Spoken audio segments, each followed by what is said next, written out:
So we plan to do 3 unique examples that are going to help us better understand how streamlines work.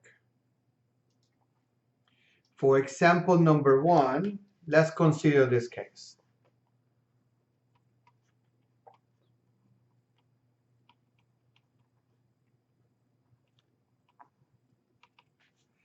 So in example number 1, let's suppose I have the velocity, that's 3xi minus 3yj, and you are asked to find what the streamline looks like for this problem. Okay, so when you start in this problem, before you get started, you need to say what is my u and what is my v. Okay, so u is always what's in front of my unit normal I, that's in the x direction. V is always what's in front of my unit normal j in the y direction. That will be minus y. I know that says 3y, but don't forget this sign. And we want to find what the streamlines look like, right? So yeah, let's find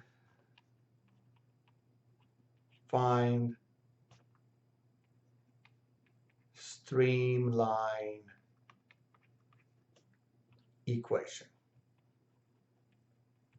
That's what you want to do. Okay, so we know our equation that says d of x over u is equal to d of y over v. I don't have z, but let's write the equation as it is. And then we can say I have d of x is over 3x is equal to d of y is minus 3y. And this is d of z is 0. And this just says that is independent of the streamline.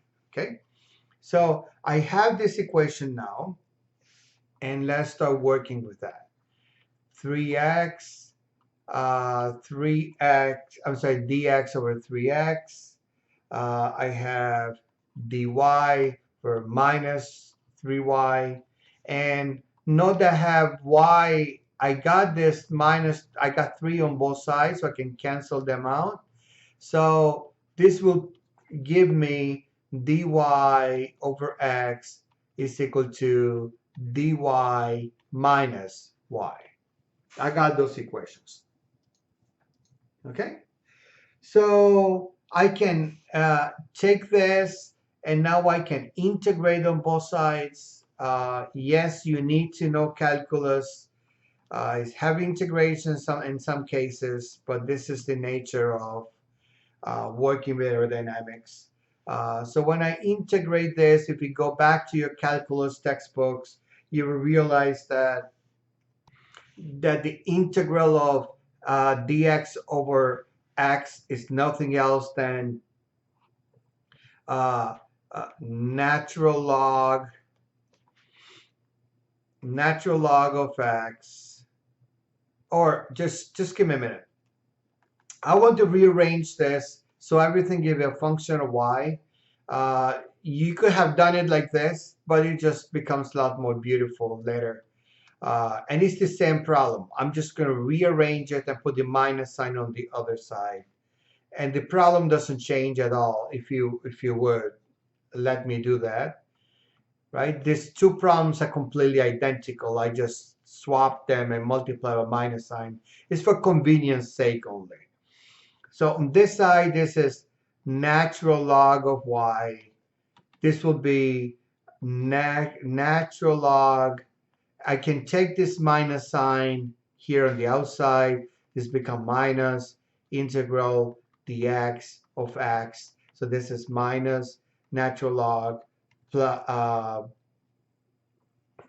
plus then you have a constant, right? Minus natural log of a constant. Okay, so that is what your equation actually looks like. And you might say, but professor, why do you put a natural log? Well, this is a constant. This is any constant. It can be k. I could have used k squared. I could have used k to the fourth power square root of 7. It's a constant, so I can define that constant however I want to. I decided for convenience sake to define it like this just because it's a lot more helpful for the derivation I'm trying to do. But you could have done it any other way and we probably would have reached the same answers. Okay. Now, if you remember again from your calculus, you had this nice property that's a natural log of a and b. This is nothing else than your natural log a times b. If I use the same property here, natural log of y minus natural log of x plus minus natural log of c, I can combine these and I can say, you know what, it's the same thing as minus natural log of x plus natural log of c. That would be the same as minus natural log of xc, okay? And or for convenience sake, put the constant first that we typically do.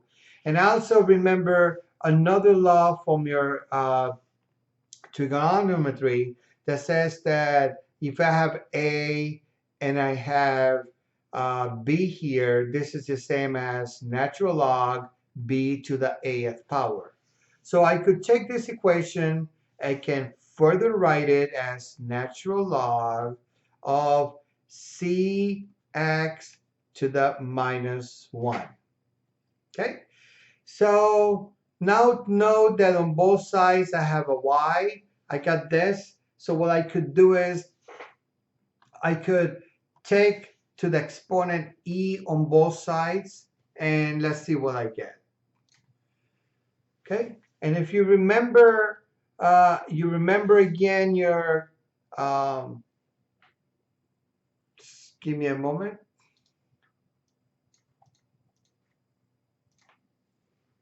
Okay, so if I give you take to the e power, just remember that e to the natural log of y, this will not be equal to nothing else than y. So then, therefore, this is y is equal to cx to the minus 1 power, or y is equal to 1 over c of x, or I could simply say this is equal to a constant over x. So this is what these equations look like. So if I say go and plot these streamlines, now your streamlines actually, if you were to plot for this particular example, you can see that as I give different values, to my function, y is equal to, let's say, c over x, and I give different values, you will see that your function actually looks something like this.